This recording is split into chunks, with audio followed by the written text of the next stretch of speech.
Good evening, everyone. Good evening, everyone.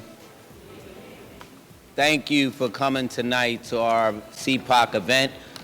I am the interim chair of the Citizens Police Oversight Commission. My name is Hassan Bennett.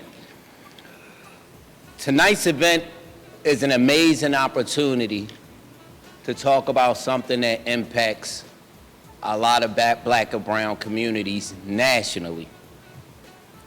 We spend some time with the community, our guests, as well as the City of Philadelphia officials and authorities in this room to discuss traffic stops, profiling, and policing within our community.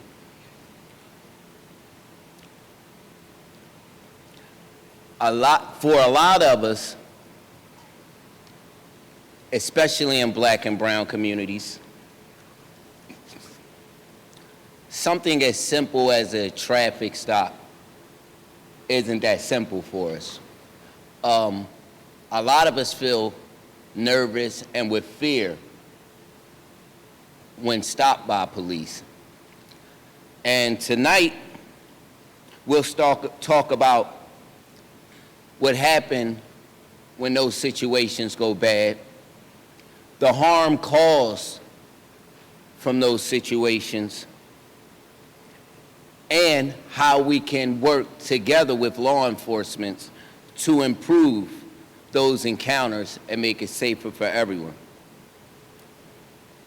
Before we begin this evening, I would like to acknowledge a few people.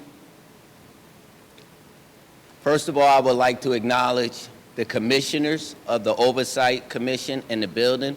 Could you either raise your hand or stand up? Commissioner Hakeem P.A., Commissioner Melanie Elder DeBose. Give her a round of applause, please. Give my commissioners a round of applause.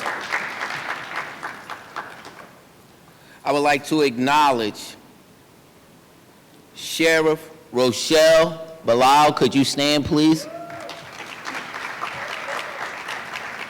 As well as her chief of staff. My God, what you gonna look like that? Come on, stand up. Jameson Rogers. As well as all the rest of the sheriff's staff in the building, thank you for your attendance. Next, I would like to welcome is Councilman Isaiah Thomas in the building. He's not here yet, but we could give Councilman Thomas a round of applause, can't we? Miss Valerie Castile.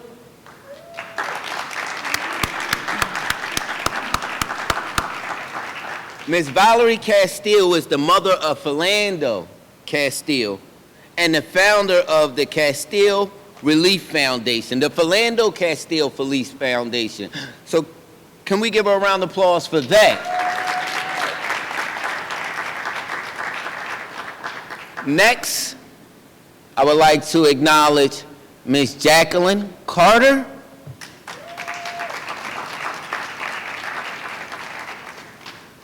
Miss Jacquelyn Carter is from the Alliance for Safety and Traffic Stop and the inventor of the Not Reaching pouch.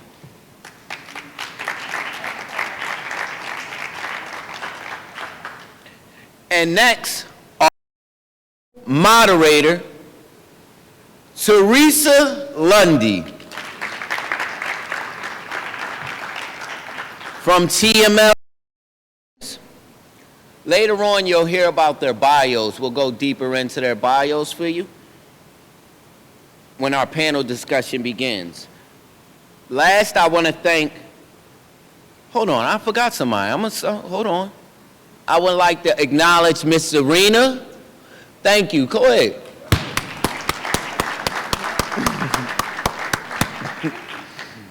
I would like to thank the Venice Islands Performing Arts Center for the use of this beautiful space.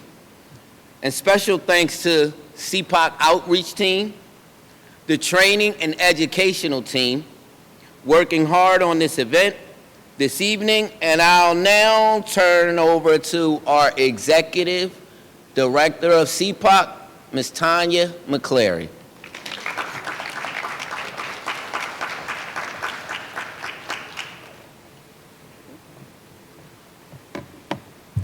Well, good evening, everyone. I am so excited that you are joining us in person, but I also want to give a shout out to those that you may be watching us virtually. It's so important for this conversation to be recorded, for people to be able to see it in real time, but for people to be able to look at this 3 months from now, 3 days from now, because what you're going to hear from these panelists is phenomenal. I always hate that we have to have these events, right? That we have to have these events because a life was taken. But how many of you know that a lot of times when that happens, that's when a lot of the change comes. And so if our loved ones are going to be killed, it's not going to be in vain. We're going to make sure that change comes from the life that they lived. And I was so honored this afternoon to spend time with Philando's mom. When you all hear from her today, she's so humble. It just baffles me the amount of power that this woman has, and she's so humble. But I really want you all to tune into what she's saying, because there's a lot of wisdom in what she's going to tell us tonight.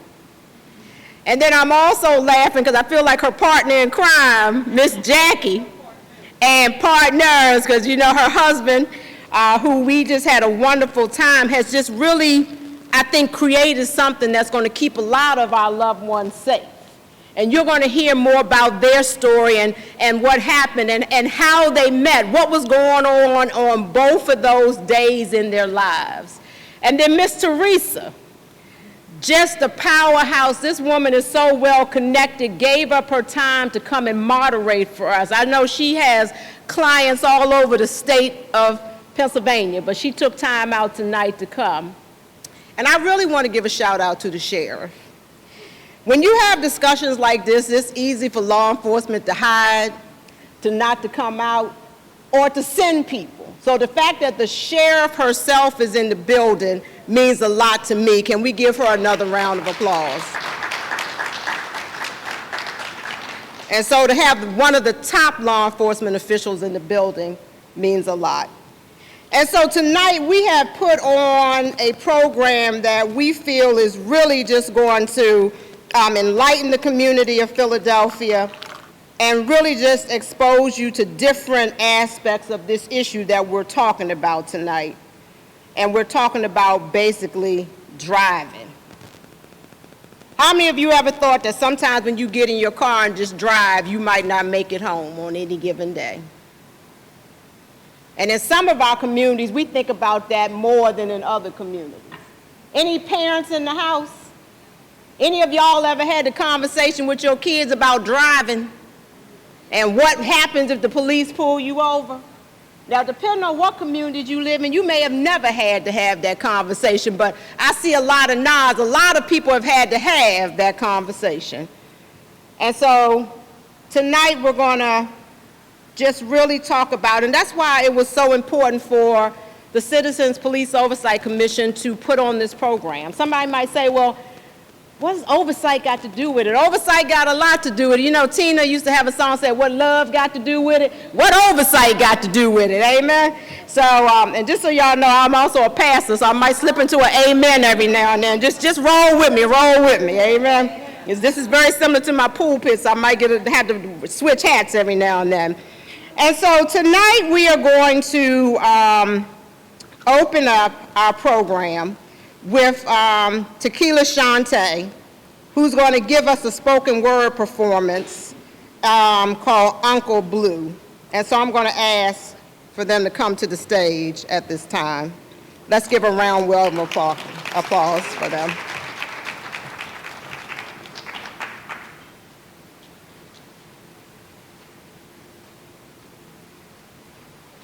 Good evening, everybody. Can you hear me good? All right, so this is the poem I wrote. You may not know, but my father was a police officer while he was alive, so this is written from a perspective of intersectionality. It's called Uncle Blue. What if it was me? A question I asked one of my many uncles gifted to me by the proximity of my father once wearing the badge. It was summer 2020, and the air was thick with the lingering sting of death's kiss. You see, something too big to bury had died, as our collective souls cried, especially those closest to the deceased. Now, I'd name just one name if it had only been just one name, but the sad and unfortunate thing is that I could take the list and create a guessing game. You know, charade out the circumstances till someone guessed the answers, but that would only entertain the truly sick and insane. I mean, who takes joy in a black body slain? Most of us cringe at the thought of experiencing even a tenth of that kind of pain. So I asked my Uncle Blue, what will you do if it was me? Would you mansplain the severity of policing? Would you dismiss my agonizing pleas for them to see me and to truly believe that I matter? Could you take some distance from cognitive dissonance around the conversation that an officer who is trained can respond out of fear while clothed in gear, gun with a full clip, taser on his hip, and mace, while I alone in a nightgown in my bed could take a bullet to the head? Now, I know that may feel a little graphic to hear, but I fear that we've become so desensitized that it takes a little bit of shock value to get people to care. Got to shake up a few things to get people to listen and not just hear. So are you listening, Uncle Blue? Because I really need to know, what will you do when I tell them who my dad is, but they don't believe me? Or I never even get a word in edgewise because they just choose to shoot me. How do I reach for my courtesy card, my get out of jail free, when they've already made their minds up that their life is threatened by me? When the news says I'm a nuisance and a terror who's better off dead, will you treat their sentiments like a text left on read? And when my mama and them take to the streets, will they find you in full riot gear staring stoically, prepared to oppose those who would fight for me? What will you do if it's me? Because it very well could be.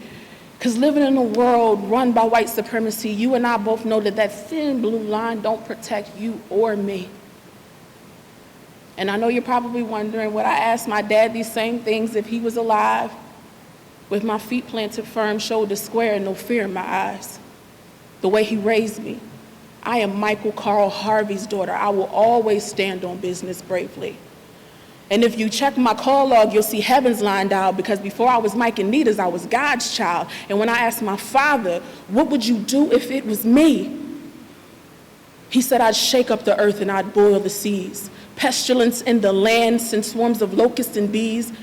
Crack open the sky, rain down hail on their head. Famine in every home, so not one wicked soul is fed. Because in Psalms 105, I meant what I said. And when what's done has been did, they will remember, touch not my anointed. And if you don't believe me, just take a look outside. All around the world, people are witnessing signs, billions of posts online of people finding correlation to revelation. So take this and staple it to the front of your mind as I reframe this question to you, Uncle Blue.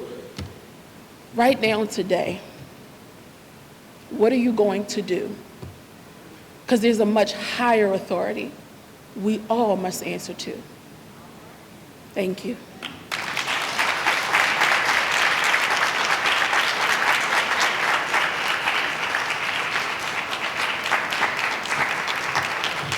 Come on, y'all could do better than that.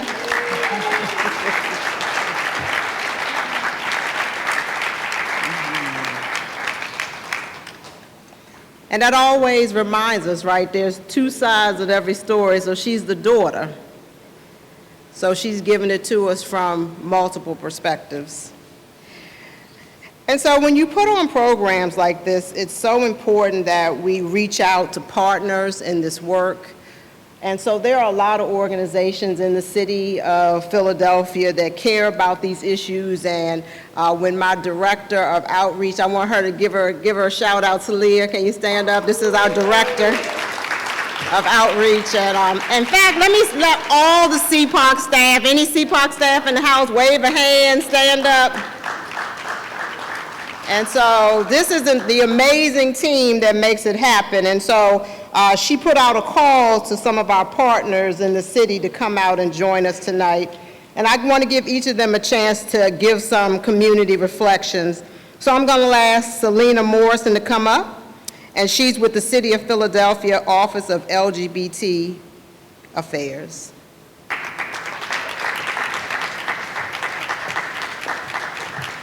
Hello, everyone. Again, my name is Selena Morrison McLean, and I'm the Executive Director of the Mayor's Office of LGBT Affairs for the City of Philadelphia. Thank you for having me, and thank you all for being here today to discuss an important issue that affects us all: traffic stops, profiling, and policing. This is a topic that is deeply personal to many of us, but it is also a matter of public concern that impacts the safety and well-being of everyone in our society.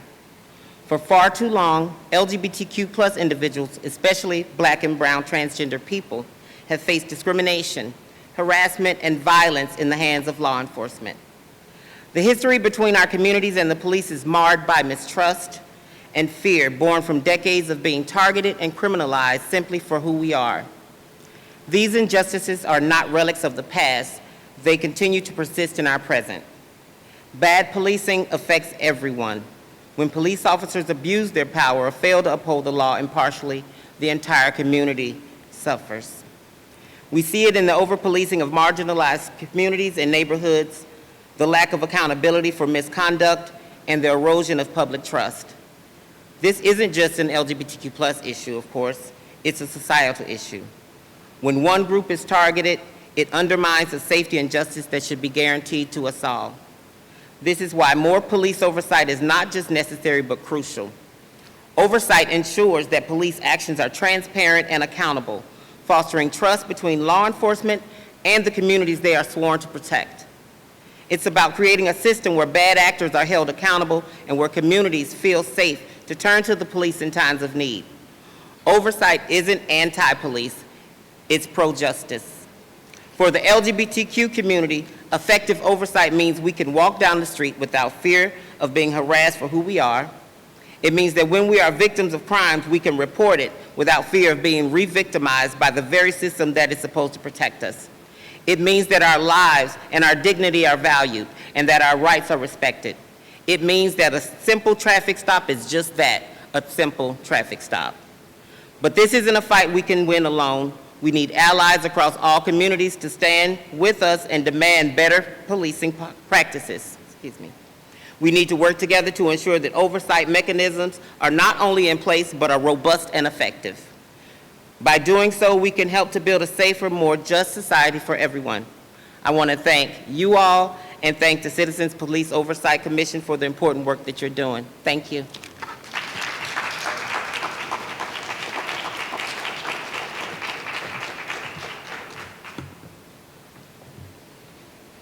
And so our next partner for this program is William Garcia, and I'm going to ask him to come forward. He's with the Mayor's Office of Latino Engagement.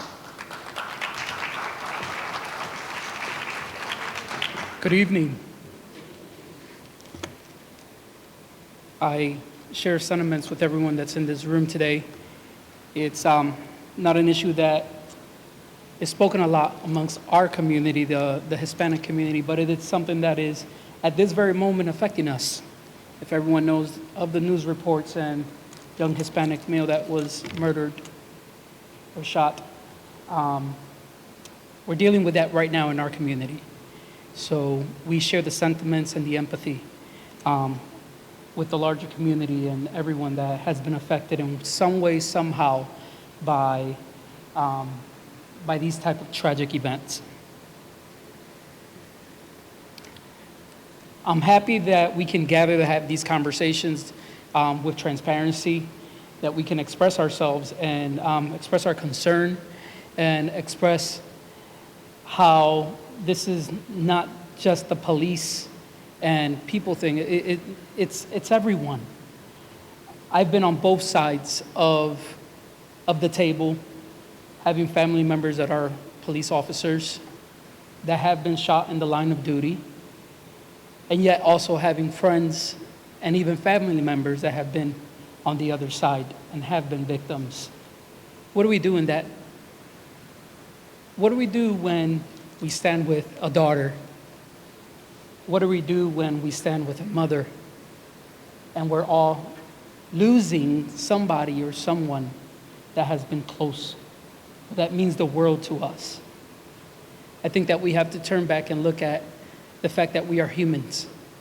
We have lost the sense of life and importance. We have lost the value of humankind. And I think that we need to return to seeing each other as who we are. We are people, we are human, we are flesh and blood. Whether you carry a license or whether you do not carry a license, whether you have a badge or not a badge, when your badge comes off, you are human, just like the rest of us. So as we have these conversations, we want to have them holding in mind that we are all part of the human kind, that we share emotions, that we share hearts, families, dreams, aspirations, purpose, and that acts like these cut that off, not just for children, for mothers, for fathers, but for every person in our society. So thank you for having these conversations and for inviting us. I came more to listen and to learn because, as I said, our community has just been affected by something of this nature, and I need to hear and I need to learn. Thank you.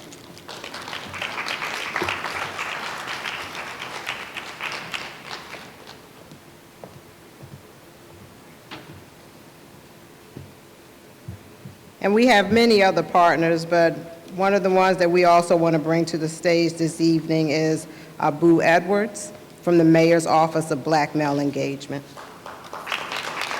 And I'm sure it's pretty obviously why he's a partner, amen? Good evening, everyone. Good evening, everyone. Good evening. Thank you. First, I want to say thank you to Mama Castile. Thank you so much for not letting your son's vision die in vain. Thank you so much for continuing to share his story, not just amongst us, but amongst the world. So I just want to thank you. My name is Boo Edwards, and I had the opportunity actually, next week I'll be approaching 6 months. I was appointed by Mayor Parker as the youngest executive director to serve as the mayor, to serve the office of the Mayor's Office of Black Male Engagement and overseeing as an executive director the Mayor's Commission on African American Males.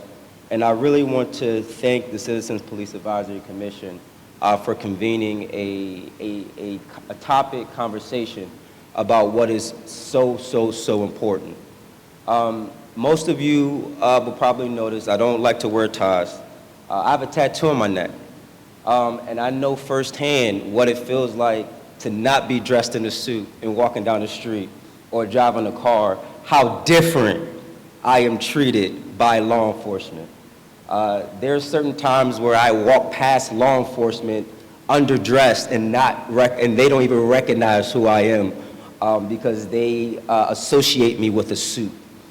And a lot of black boys and black men in our communities don't have that luxury.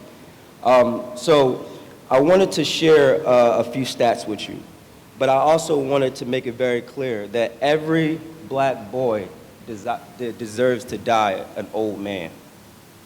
Every black boy deserves to die an old black man. So before I sit down, I wanted just to read a few stats on why it's important that our office exists and the work that we're doing. Our stat on the black male health in the city of Philadelphia. African Americans, black men in Philadelphia die at 25% higher rate than their white peers. African American males 15 to 19 die at a rate 2.5 times higher than their white counterparts. And our education, black men education. African American youth lag behind all other racial groups in math, science, and every grade level and later in their careers. 25% of African American have less than a high school diploma compared to 28.2% of their white counterparts. Our stats on economic opportunity. The median income of African American male families, $27,000, is about 2/3 that of white families. Only 1 in 5 African-American youth who are out of school has a job compared with 3 out of 5 white youth. Our stats on social justice. More than 3/4 of black male homicide victims are African-American, compared to 22% of their white counterparts. 82% of juvenile African-American males were arrested compared to 17% of their juvenile white counterparts in 2006. More than 3 times as many African-American offenders receive probation for crimes than their white counterparts.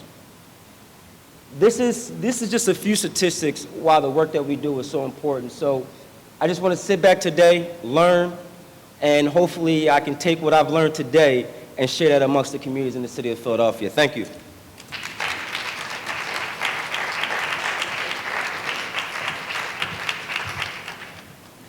So I hope that we have some time at the end, and I would love for all of you to engage with Selena, William, and Abu. They were purposely chosen by our office because these are communities that are very vulnerable. And these are communities that a lot of times find themselves on the side of law enforcement that doesn't make that profession proud. And so I really encourage you to meet them, to find out what resources that they have, because we find it very valuable to work with them and the insight that they bring, the passion that they bring to these issues. And we look forward to working with them on some of the issues in their communities that are also very important to them. So if you can just give our partners another hand.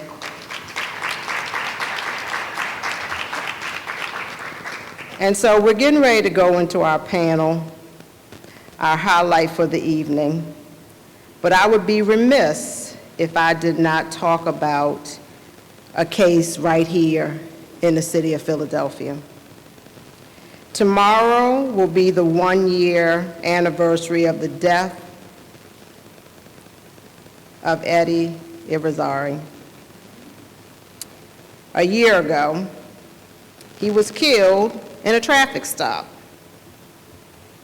And a year ago, the Philadelphia Police Department made nationwide news because of how it all went down. The police lied about their interaction. What they first told the community is that he was out of his vehicle, he had a knife and all of this. And then with the invention of body-worn camera, that wasn't the case. He actually was in his vehicle when he was killed by Mark Dial. And so I want to just take a moment of silence for his family and for the loss of that life, and to just think about someone here in our own community that was killed by an officer.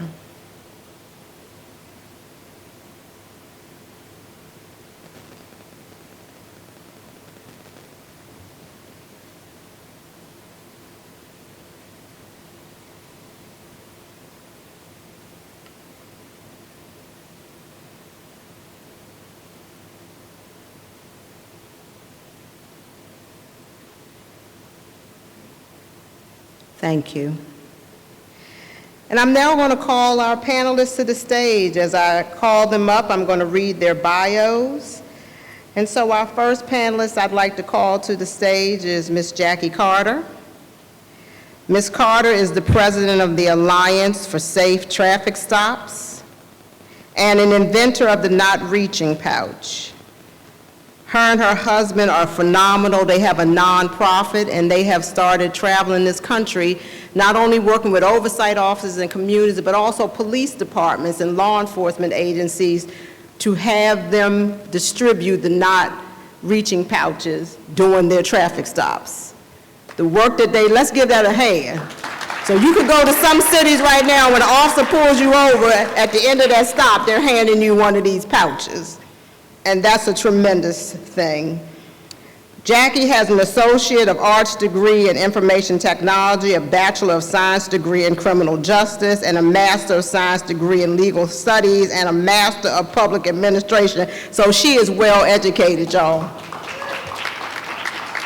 But beyond all those accolades, one of the things that I have come to love about her is love for people and her love for community. So let's give a hand to Jacquelyn Carter. I'm next going to ask if Miss Valerie Castile could come to the stage. She is a mother of two, and in 1980, relocated to Minnesota with her only child at that time, Philando, to give him a better life. And her beloved son was murdered by a police officer in July of 2016. And one of the things we were talking about at lunch today was that if you ask some young people, they've never even heard the name Philando Castile. And that's a shame, because it's on us to keep these names alive. It's on us to be remembered. I think if you ask most young people, a lot of their issues with policing started with George Floyd, but there were many George Floyds before there was a George Floyd. And so it's on us as a community to remember all of those whose lives were taken wrongly by the police. And so her son was killed in Falcon Heights, Minnesota. But since then, she has dedicated herself to helping families who have lost loved ones by gun violence. And she founded the Philando Castile Relief Foundation in honor of her son. And so you will learn more about her. All of these people's bios are like a page long, but I know you want to get to the discussion, so I'm just giving you the highlights. And so you will hear more about her work in the schools, her work in the community, her program around lunches, the things that she does. And once again, I'm just so humble because she's such an amazing woman that I really hope, Miss Valerie, that you let us in tonight and tell us about all the great stuff that you're doing. We have another panelist that's on his way, and so he will be joining us soon. That's going to be Council Member Isaiah Thomas. And he is the third youngest of 9 children, born and raised in Northwest Philadelphia. And he is now in his second term on council. And so we are so excited, and he's so crucial to this because of the legislation that he has brought forth around this issue of driving and the right to drive. He is now the whip of the majority whip for council. And so in that position, he has really garnered a lot of his leadership and has really helped to push forward some very important initiatives, including the legislation that we would love him to talk about tonight. But I think I also like about Councilmember Thomas is that, you know, sometimes when people get titles and you get these positions, you get the big head, but he is still very involved. He is an active coach. And he coaches basketball at the Sankofa Freedom Academy. And he's also the president of the Coaches Association. And so he is married and has 2 sons and a daughter. And so we are going to be happy when he joins us this evening.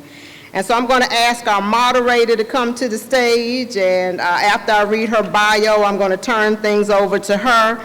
But this is Teresa Lundy, founder of TML Communications, which is an award-winning strategic public relations, crisis communications, media, and buying and community engagement firm that produces results, y'all. And I made her small earlier. I said she got clients just in Pennsylvania. She actually has clients nationwide. She has clients that include she's working right now with the Sheriff's Office of Philadelphia, Zip Card Lyft, and so she's not only national, she also, because she's doing some work with the Labor's International Union of North America. And so this is a bad sister, y'all. And so she is going to lead us in this discussion. The thing that I really like about her firm is that it has a focus on community outreach. And because of that, she has partnered with organizations including CPOC, to bring forth issues that are important and crucial to the communities in which her firm serves. And so with that, Teresa, I'm going to turn it over to you to take us on in this program for the evening. Thank you. Let's give this panel a hand. Thank you so much. Before we start, is the sheriff still here? Okay, can we bring Sheriff Rochelle Bilal up to give a few remarks? She has served as a Philadelphia police officer for 27 years and now serves as sheriff. So I think, you know, as we talk about this conversation, it's good to have our sheriff. Thank you. Thank you. First of all, this is a very important conversation. Just to give you a little bit, I was the president of the Guardian Civic League, which is a black police civic organization formed in 1956. And the reason why we came together was the disparity in treatment of black people in our community and law enforcement officers that decided to do this job. So when I say this is a very important conversation, it is. Because in our national organization, we develop a curriculum on what to do when stopped by police. It's a shame we got to have that conversation with our children, but we got to have that conversation with our community because lives are at stake. And so we do what to do when stopped by the police all around the country and even in our conferences that we have every year. So if you go up on NABLEO, the National Association of Black Law Enforcement Officers, you will see the what to do when stopped by police. Have that talk with your sisters, your cousins, your nieces and nephews. Because trust me, when we are out of uniform, we get stopped too. The struggle continues. Thank y'all for coming out. Thank you. All right. Let's give everybody a round of applause for being here today. Thank you. If you were here earlier, I definitely want to thank Eatable Delights, who serve that wonderful catering. They are a local business. Can we give them a round of applause if they're watching the live stream? And thank you all for joining us who is on the live stream. So if you guys are trying to share it with the loved ones, go to the Citizens Police Oversight Commission Facebook page and hit the share button. You can share that link directly to your loved ones who may be home. So I want to get started, and I know Councilman Isaiah Thomas will be joining us soon, but is watching this on his way, so we thank you for that. I want to, thank both of you. We've had a really robust conversation, pre-conversation, before the conversation. And one, I just want to say I am sitting here in awe of these two incredible women who has been doing the fight longer than I've been living, and just really walking the walk and talking the talk. I wanted to start off with Miss Valerie, and forgive me, I'm gonna call you Miss, I'm gonna call you, you told me not to call you Miss, but I'm gonna call you Jackie.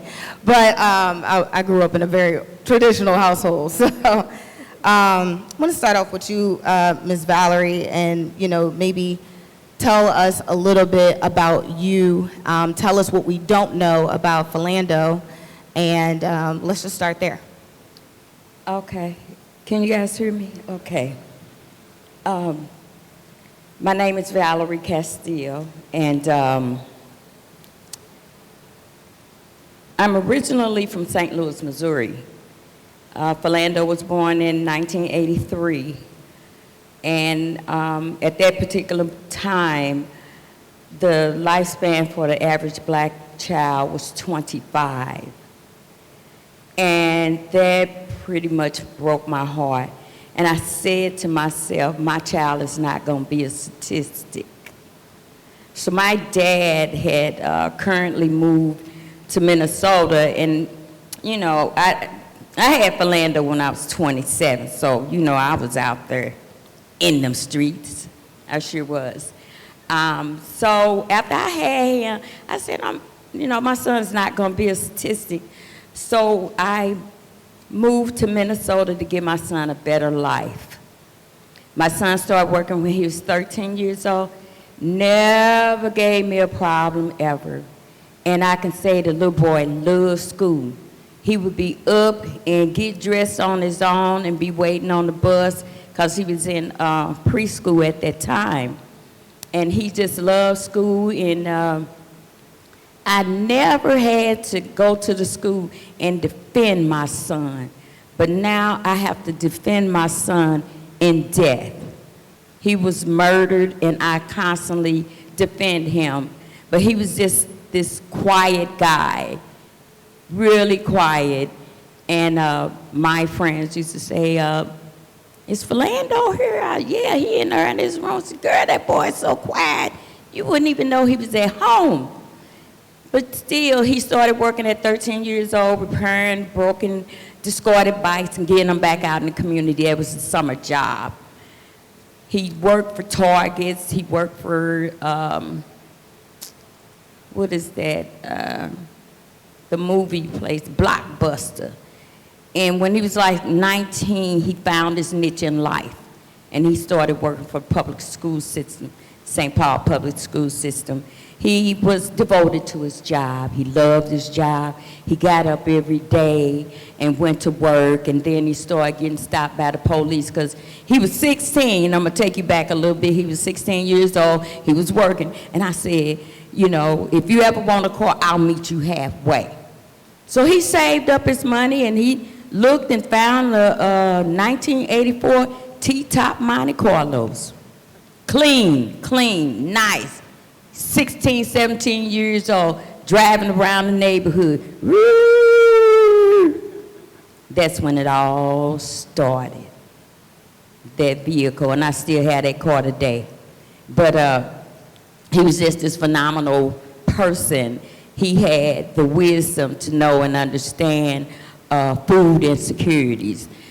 He would go to work early enough to help the disabled children get off the bus. He would even pay for those kids' lunches when they didn't have the money. He knew all the children by name and all their allergies. And I can't say enough how important it is to know about food allergies because they can kill you.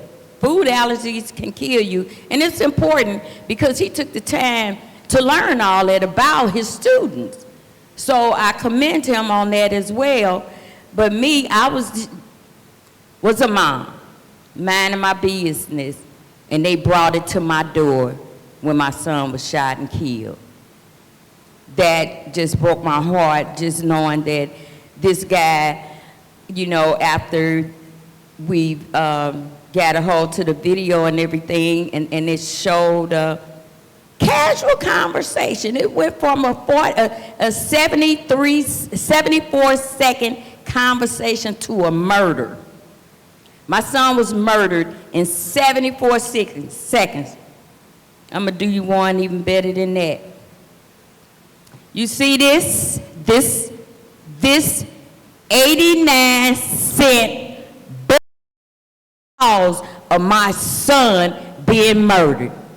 This right here, he said that my son's back light was out, which was a lie. He followed my son, he hunted my son for 2 He got in behind my son 2 miles before he pulled him over. My son immediately stopped because he hadn't done anything wrong. There was a conversation, and my son respected this man's authority, and he said, "Sir, I must tell you, I have a weapon in the car." That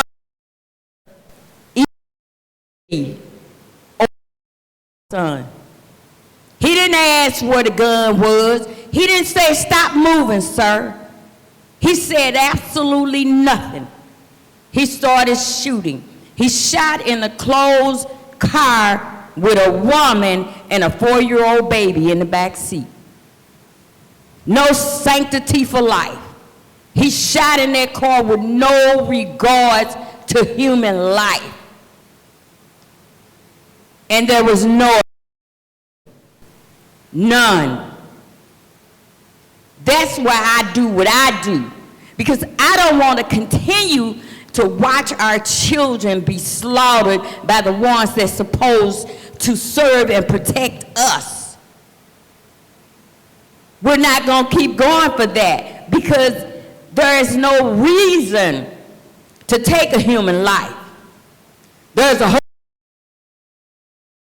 but there is no reason to kill a person, and they show you no harm. Who that is going to do you harm to get up on them, and then they say, "Oh, I have to tell you, I have a weapon in the car." Wait, get the gun out of my pocket, and makes no sense. Makes no sense. but I do what I do because I feel like the best way to honor a person's legacy, and it goes around how many people this person impact. My son paid for those children's lunch debts, and I feel like, what is that? What is a lunch debt? I've never heard of it, because our children have one job and one job only, and that's to go to school, become educated, and lead this country. At some capacity, our children will lead this country, and they have to be competent and on point if they're going to make it. So that's why I do the things that I do. Is so many things that have been created around the honor of my son. I ain't gonna take up too much time because I go on the road because it's hurtful. It's painful, and you would never ever feel what I feel. I adored my son. I love that little boy. It was just him and me, he and I, for 10 years. I just adored him, and he never disappointed me. I never had to go to school because of his behavior or his academics were off. None of that, never, none of that. And I just loved on that boy, and he had no right to take my son's life. God gave him to me. He gave me that boy, and he had no right to take his life. I'm gonna stop right there. Yeah. Thank you. Thank you. Yes.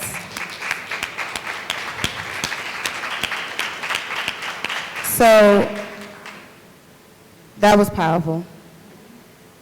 Jackie, because of Philando, you started a foundation called the Alliance for Safe Traffic Stops, the creator of the Not Reaching pouch.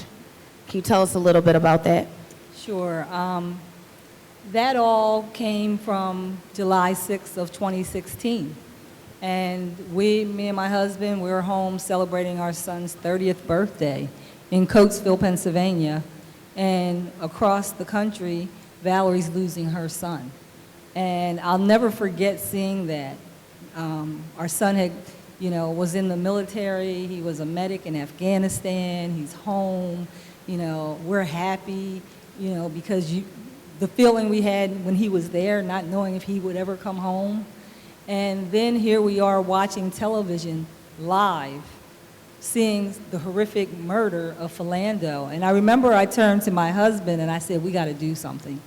And so out of that came the Not Reaching pouch. I mean, it was just a piece of plastic, and it holds, gets into your driver's side air vent, and that's it. But we went around and talked with police officers, and the first thing we would ask them was, what is it that makes you so nervous during traffic stops? And they all said reaching. So I said, well, let's call it not reaching. So something pretty simple. Not knowing a few years later, when I read the transcript of the body-worn camera, that Philando's last words, his dying declaration was, I wasn't reaching. So we began to have all these things kind of come into the atmosphere at the same time. And we knew that, I knew that day what my purpose was. And it started July 6th of 2016. Being 52 years old, I finally learned on that day that I can't feel what she feels, but I felt something. And I knew that that could have been my son. It could have been anyone else's son. And I just wanted to be able to help do what I could to create a solution, not the solution. And that's when we came up with the Not Reaching pouch. After that, my husband and I talked about starting a nonprofit, and the Alliance for Safe Traffic Stops came to be because of the Not Reaching pouch, but we wanted to educate, train, and use technology to bridge the gap between law enforcement and the community. Thank you for that. Can we get Councilman Isaiah Thomas that microphone? Thank you so much. And then Councilman, thank you so much for joining us. Why don't you open up to to tell us, you know, for those who do not know who you are, and then talk a little bit about the bill that you got legislated inside of City Council. So first of all, good evening, everybody. I do apologize for a little tardiness. I'm spread a little thin this week. One of the many hats that I wear is councilman, but I also wear a coach's hat too. So I think that's a part of who I am. I've been in camp with young people all week, and I think the foundation of that work is what keeps me grounded and recognize lived experiences that put me in a position to help make decisions on a consistent basis. And so I'm a council member at large. I represent the entire city of Philadelphia, so we tend to think more about holistic problems instead of neighborhood problems. And at the end of the day, what bigger problem for me growing up in the city of Philadelphia than driving while black is what I like to call it. And so for me, my narrative is basically the foundation is lived experiences. For a lot of us growing up in the city of Philadelphia, being pulled over by police was what I like to call rites of passage. It was something that everybody went through. It was a normal conversation to be able to have with my older brothers and my dad to figure out how do you handle the inevitable, because it's going to happen. You're going to be pulled over. That's how we were raised.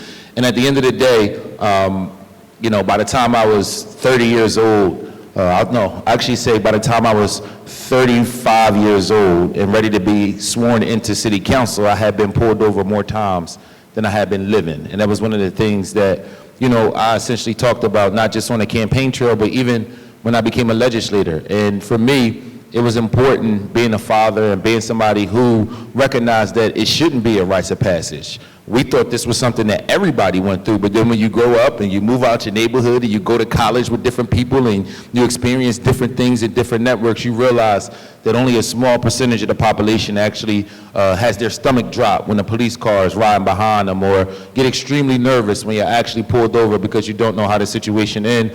Or even worse, you know, you do get stopped and you do get searched. And for a lot of us, the way we were searched when we were young guys is a violation of our rights. Talk about that because we walked away with our life.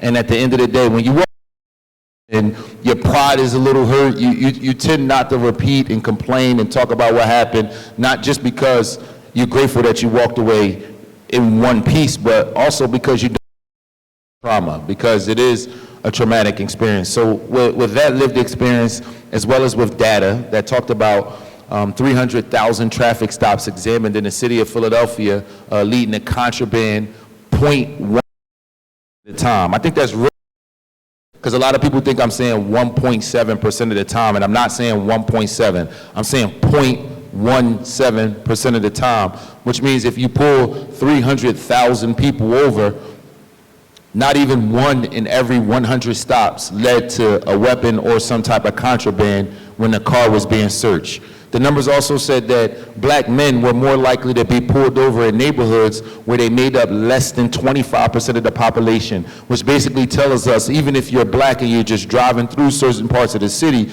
you're more likely to get stopped than your white counterparts who reside in that neighborhood every single day. And I think the most alarming stat that we looked at before we introduced the legislation was a stat that said that white folks was more likely to be found with a weapon and or contraband when their car was actually searched than black folks was. So that just told us that we were thinking about this the wrong way. And so for us, we were able to partner with the police department. I think that's an important partner to have when you're talking about police reform. And they were a partner, and I always appreciate the Philadelphia Police Department for partnering with us on the legislation. The mayor's office, city council, the public defender's office, stakeholders. And the reason the public defender's office is really important, and I always give a shout out to former chief public defender Kira Bradford Gray, is because they were the legal minds who helped us think through how do we pass the legislation. And so about 2.5 years ago, we passed legislation that basically looked at 8 motor vehicle code violations and moved them from a primary means of enforcement to a secondary means of enforcement. So a lot in the city of Philadelphia, if you're driving around without a seatbelt on, that's what we call a secondary level enforcement violation. You're not going to be pulled over for it, but if you get pulled over for something else, they will also enforce that violation if it's a violation you've committed. We took 8 other violations that we feel like are not a and moved them into the same category as a seatbelt. And we did that with the intent of trying to curb some of the issues that we've seen of people of color being pulled over and it not leading to any results as it relates to crime, as it relates to poverty, as it relates to other issues that we're dealing with here in the city of Philadelphia. So we're proud of the legislation. Other cities across the country has adopted the similar legislation to try to put them in a position to be able to curb it. And I think similar to what was said earlier, we don't see this as a solution. We just see this as one step in the right direction. Can we get a round of applause for that legislation? Jackie, I want to go to you as it relates to the relationship with law enforcement, you know, with the pouch, with the program. How has, I'm more of a research educational person, so I would love to know if that is something we can adopt here, but I want to know a little bit more about that. Sure. During COVID especially, we worked closely with a lot of police departments in Northern Virginia, like Alexandria Police Department, City of Fairfax, Falls Church, Paso Robles in California, Minnesota Department of Public Safety, and they realized that it was just that, a solution, and it was worth a try when you do stop someone to say, hey, you know what, instead of you reaching all over and, you know, looking in your glove compartment, you can have this right here. It's an easier way, it's a safer way. We actually got a lot of positive feedback from it. Now, you do have some that are like, well, you know, this seems like it's against police. It has nothing to, it's totally unfounded to say something like that. What we realized too is even now I'm really thinking a lot about seniors because my mother and my father are seniors now. And we see some of the things that they're going through, like they can't find their license, they're digging in the glove compartment, you know, and it's a very nervous situation. So we're trying to find, you know, ways that we can just bridge that gap. A lot of it too is, you know, it's not just the police, it's also the community. And we don't talk enough about the fact that the community has a part in this too. And it is their responsibility. Driving is a privilege. It's not a right. It's a privilege. And because of that, there are certain things you must do as well. That arguing and doing, you know, these little things. My husband said one day to me, he said, you know, they have to live, to, you know, how did you put that? Huh? You can't hold court on the side of the road. You need to live to see another day. And that's what the pouch does. It just helps people who are stopped by police to have everything in an area, have their hands on the wheels, and it takes away an excuse. Oh, they were reaching. They were trying to do this. They were trying to do that. None of that happens when you have the pouch.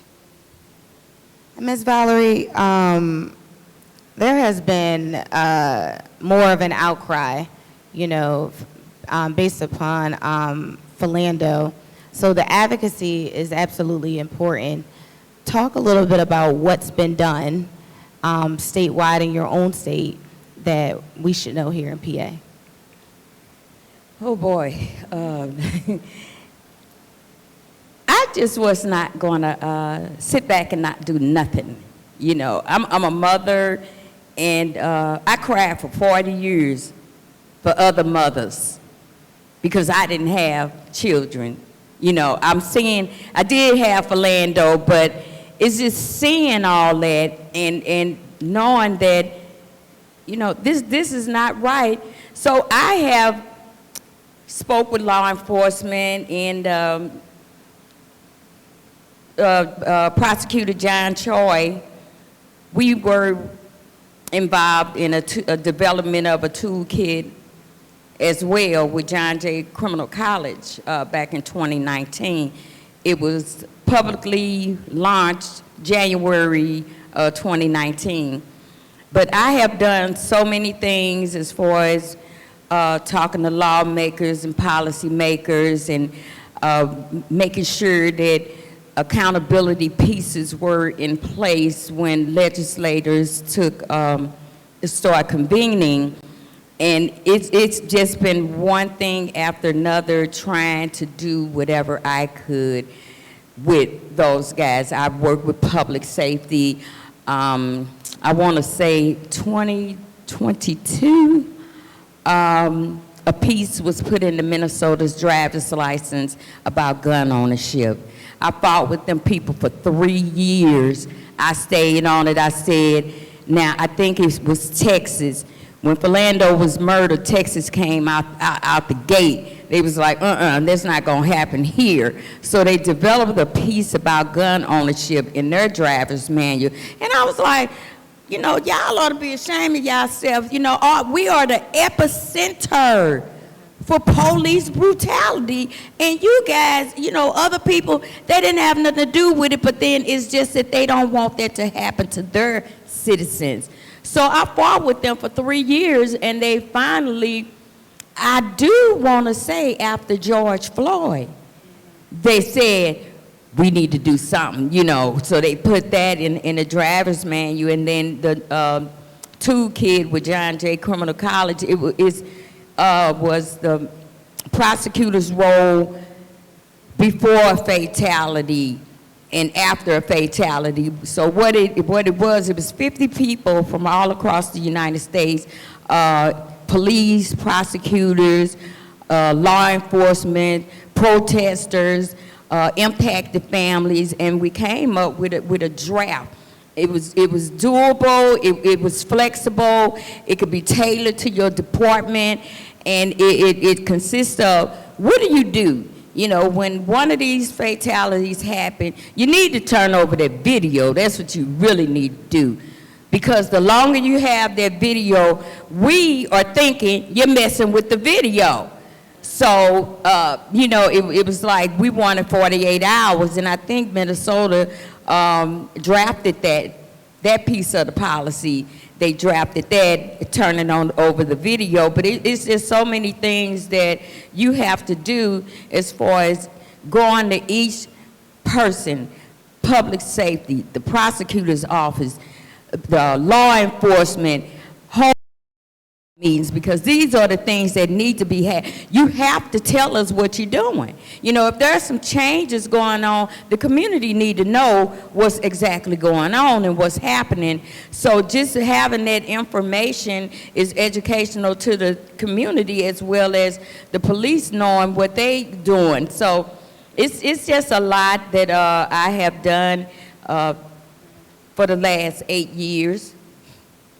And I want to have an open discussion here about accountability and what does that mean in policing. So, one, if I were just to ask that question, whoever decides to take the answer, what does accountability in policing mean to you? What would you say?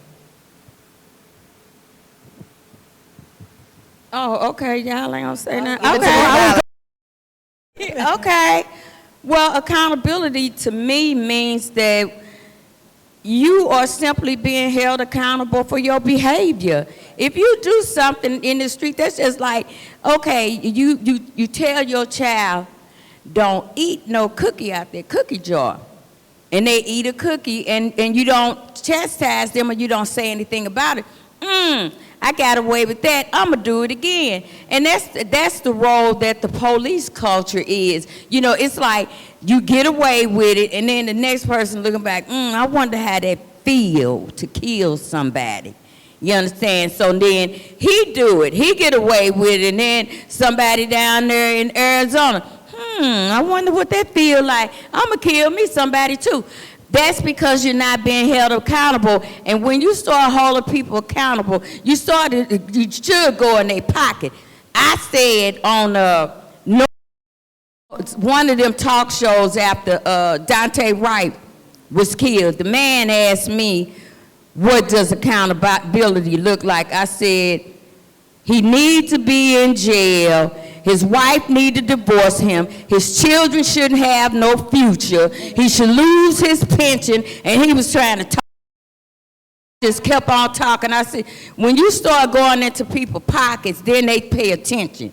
If you take away their pensions and take their house from them, Take them savings that they saving up for their children. Take that from them. I bet you they'll stop killing folks around here. If you start messing with people's pockets, they gonna straighten up like they things. You know, they love their things, and that's what accountability look like to me. I don't care what nobody say. That's my personal opinion. They need to take everything they own and give it to the family that they took life. That's what needs to happen. That's what accountability looks like to me. So how can our elected officials advocate for safer traffic stops and support the work of civilian oversight? Yeah, so how can our elected officials advocate for safer traffic stops and support the work of civilian oversight? Well, the first thing they can do is purchase my not reaching pouches. Come on now. I'm just saying. And not because I make those. It's because I've seen and I've heard from so many people how valuable that was for them. Even, you know, with the not reaching pouch, I started getting calls about other things, and I brought some of these pouches. I had people that were calling saying, I have a hearing problem. So we created a pouch that says, Officer, I'm deaf. There was also medical marijuana license. I got a medical marijuana license. If you come to my car and smell weed, that's what that is. We have the license to carry a firearm, which I call my Philando pouch, because I had people calling saying, hey, what do I do if I have a firearm in my car? If I have this on there, they'll know it, and I can keep my hands. Maybe I can live. So, you know, I think not reaching pouch is a way. I think advocating by education and training. I think having these type of forums so that people can really hear what has occurred in someone's life. Valerie's story in 2016, when I first saw what happened to Philando, till today in 2024, like I've learned so much about Philando. I didn't know him, but I feel like I know him. I feel like he could be sitting in my dining room table, like Val has sat at my dining room table. You know, getting that opportunity. I think we got to continue to do this training. I also do believe, though, that we need to talk about mental health, and we not just for law enforcement, but also the community. You can't do one thing for one person and not do it for the other when you're bridging a gap. We were talking about like when police officers come from a call, maybe it was a homicide. When they get done their shift, they go home. They can't go home anymore. You got to stop and have some kind of a mental health piece there, whether it's a psychologist or a therapist, because they're taking that home. They're taking that to the store. They're taking that trauma everywhere they go. In the same instance, we have to do that for Valerie. Was it a few months ago I talked to you, and I was like, did anyone ever offer you any kind of mental health therapy? And she said no. Since 2016, nothing. But they have her relive her horrific story day by day by day. So these are some of the things I think we can do to, you know, for advocacy and with the police.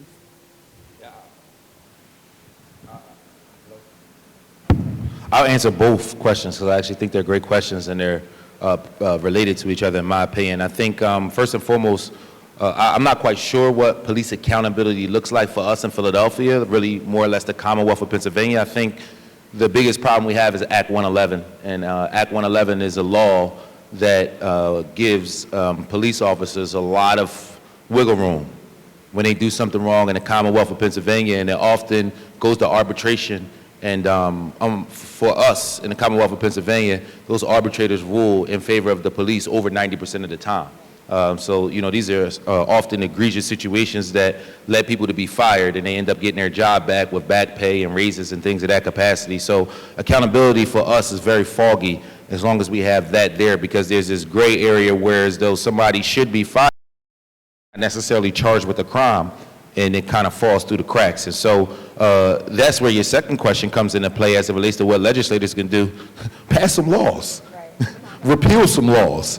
That makes a difference. And the irony of where we have right now, fund police oversight boards. They look very different in various cities all across the country. So we have our version here in the city of Philadelphia. But at the end of the day, there are a number of things that legislators can do to put us in a position as constituents to be able to feel a little more comfortable about the rapport, especially communities of color, between us and law enforcement. I think often elected officials respond to public pressure. Sometimes lived experiences, of course, but often public pressure. And I heard Mom talk about George Floyd. We see a lot of reform after George Floyd, which is not necessarily a bad thing, but it shouldn't take a catastrophe for legislation and dollars to move. Unfortunately, that's just how. But at some point, I think we have to legislate in a way that's in the best interest of the public, not just respond to what is the hot topic of the moment. Some things we talked about on our call had to do with communication, how we identify what law enforcement, and maybe changing that terminology for law enforcement. Don't call it law enforcement, let's call it peace officers, you know, and kind of being in that space of communications. Words are so important, you know, people live by what they say and die by what they say as well.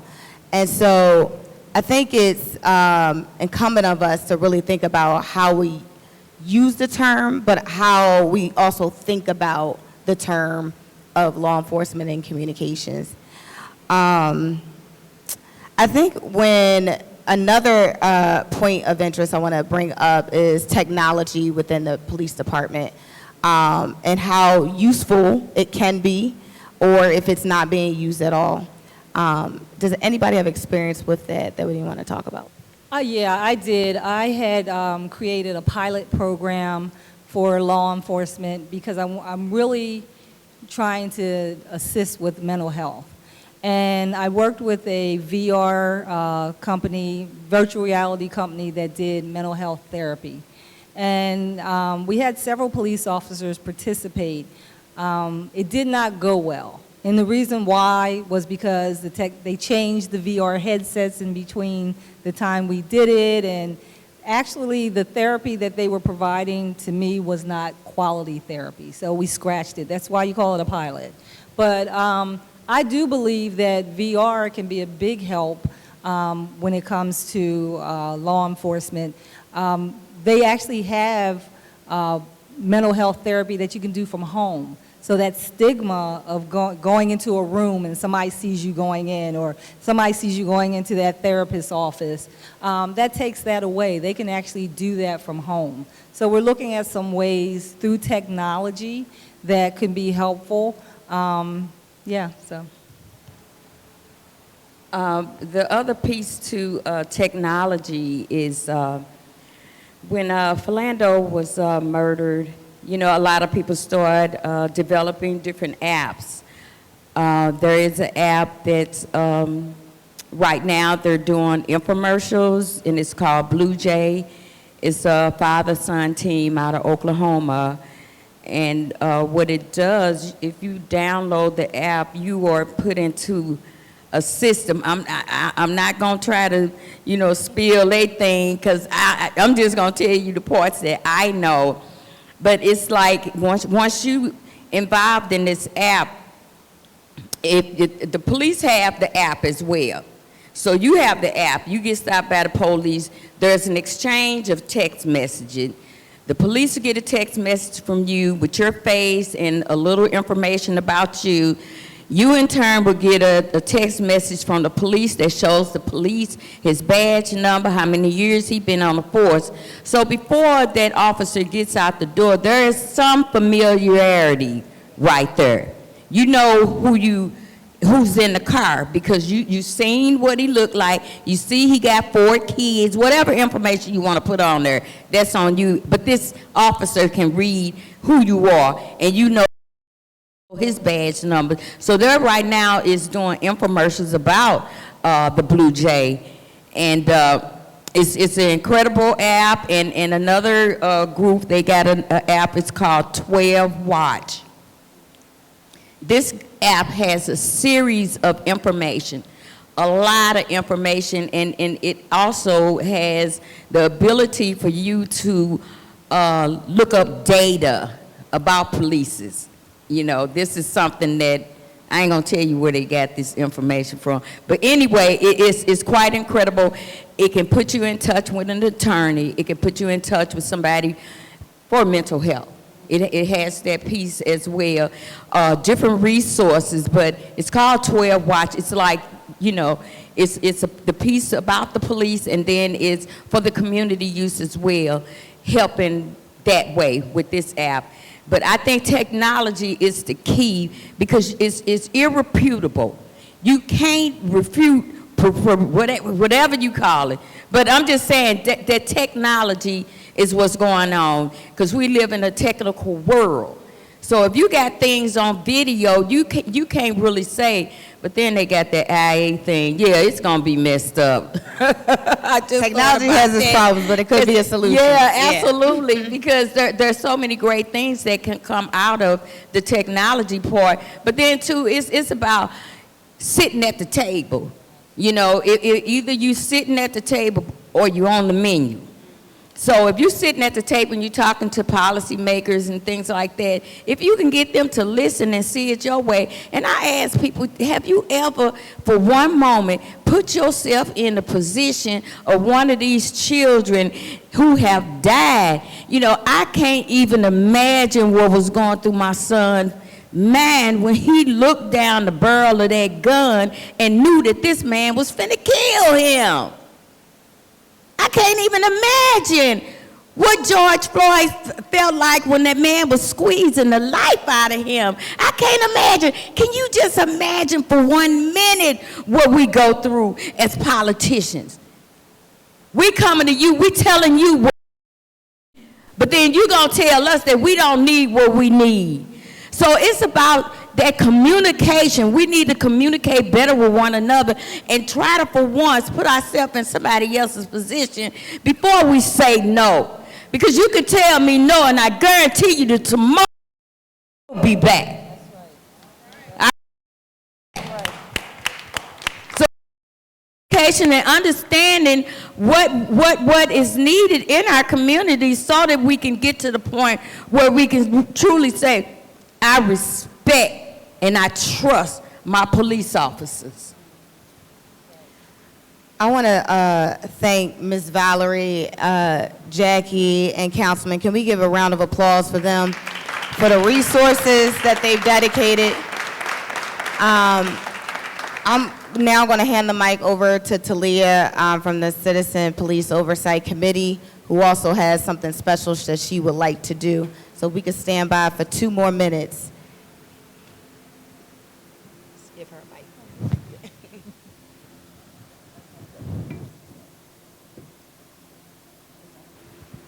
All right, there we are. Good evening, everyone. My name is Talia Grimmage. I am the Director of Outreach and Constituent Services for CPOC.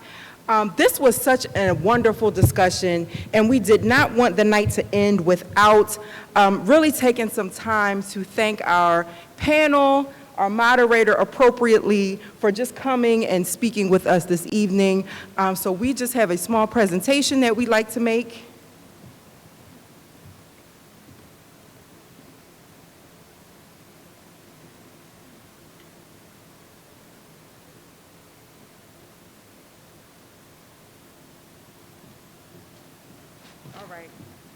So we just have some gift bags here for each of you.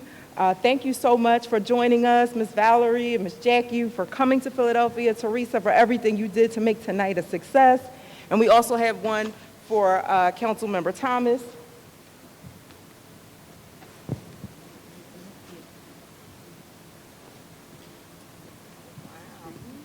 Let's give it a round of applause for Talia and the whole CPOC team doing the work behind the scenes. And last but not least, Ms. Valerie, thank you for coming and sharing your son's legacy with us and your story. We have a gift that we wanted to give to you from CPOC, from Philadelphia, for you to take back with you. I am going to ask Zarina Lomax to come up. She's from the Apologues to talk a little bit, but this is something that we had commissioned for you in honor of your son.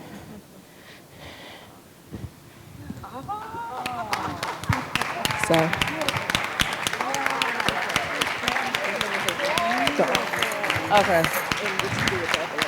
All right, I'm gonna be. She run outside and give another portrait to another family member. So My name is Zarina Lomax. I'm the CEO and founder of the Epilogues organization. This is a portrait done by an artist that paints for my organization. His name is Mike Doughty. March 18, 2018, my girlfriend's daughter was murdered. Her name was Dominique Oglesby. She was murdered on 52nd and March. Dom was 23 years old. She was about to graduate from Penn State. At that time, I was only doing TV and radio. I'm also a rape survivor. My father is in prison for murder, so I do like to share that because I'm on both sides. But when Dominique was murdered, I started my organization. We started as a give back, as a fashion show.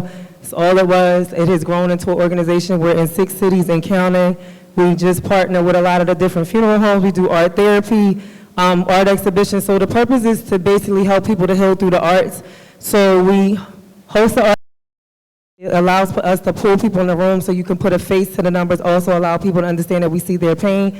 And then we allow them to do panels. We do panels just like this so they can share their story, and then they're more susceptible to be open to some type of mental health resource. So we do grief support groups. We do a lot. We partner with a lot of the universities. We work with a lot, JJC. Again, a lot of people that know me, they know me in Philadelphia, will kind of see me around town. I did a lot of this out of pocket, still do. Teresa knows it has grown immensely in the last 2 years.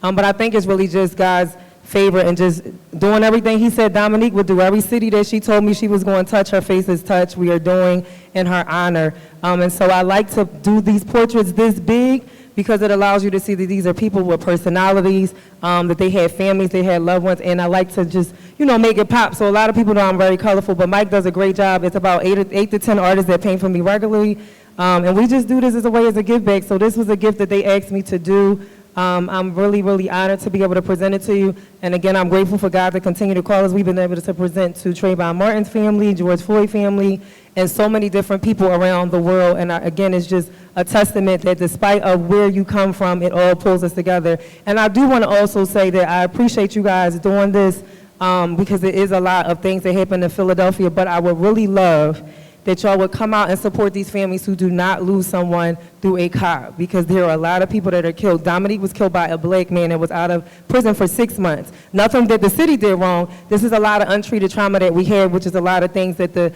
male engagement, a lot of different people do. So this is a gift to you, but again, there's so many other families that need this support because unfortunately a lot of people that have been on the other side of the gun and received this, they're now the shooters. So this is something that we can help if we rally around them and love on them as well. So God bless y'all. I have to get this to another family, so I'm gonna run outside, but y'all have a good night. Thank you so much. And so thank you to all of you for coming out to join us this evening. Please, if you are not liking us or friends with us on Facebook or Instagram or anything like that, please follow us on social media. Send out the link for tonight's event to any of your friends and family that maybe wanted to be here, but they were not able to. And please, please, on your way out, do not forget to get a Not Reaching pouch. We have one for everyone. Please, please take one with you. Thank you again for joining CPOC this evening.